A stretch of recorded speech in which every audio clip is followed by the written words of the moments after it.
আজ শেয়ার করব kids friendly pasta recipe. বাচ্চারা পাস্তা স্প্যাগেটি খেতে কতটা ভালোবাসে সেটা তো আমরা সবাই জানি, কিন্তু আমাদের একটু বানাতে হবে হেলদি ওয়েতে। আমি কিন্তু সবসময় হুইট পাস্তাই ইউজ করে থাকি, ময়দাটা একটু অ্যাভয়েড করাই ভালো।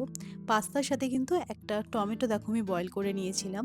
একটা হুইসেল দিলেই কিন্তু পাস্তা বয়েল হয়ে যায় প্রেশার কুকারে। একটা মিক্সিং জারে বয়েল টমেটো, ক্যাপসিকাম, 3 কোয়া মতো রসুন আর কিছুটা পনির একসাথে দিয়ে এটা ব্লেন্ড করে নেব।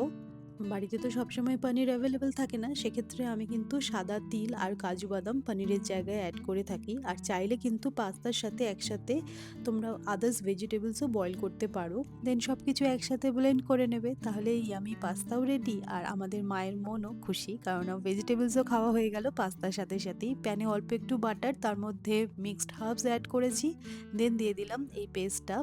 একটু বয়েল হয়ে গেলে এর মধ্যে পাস্তাটাও অ্যাড করে দেবো, একটু নাড়াচাড়া করে নেবো, স্বাদ মতো নুন দিয়ে দেবো। চাইলে কিন্তু এর মধ্যে তোমরা চিজও অ্যাড করতে পারো, তোজো চিজ খেতে অতটা পছন্দ করে না, তাই চিজটা আমি স্কিপ করলাম। বাচ্চাদের টেস্টটাকে কিন্তু একদমই আন্ডার এস্টিমেট করবে না, ওরা আমাদের থেকে বেশি ভালো টেস্ট বোঝে।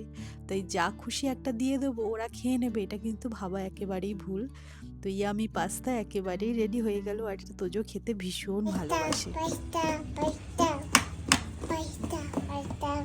নাও খাও। গরম নেই তো। না, গরম নেই বাবা।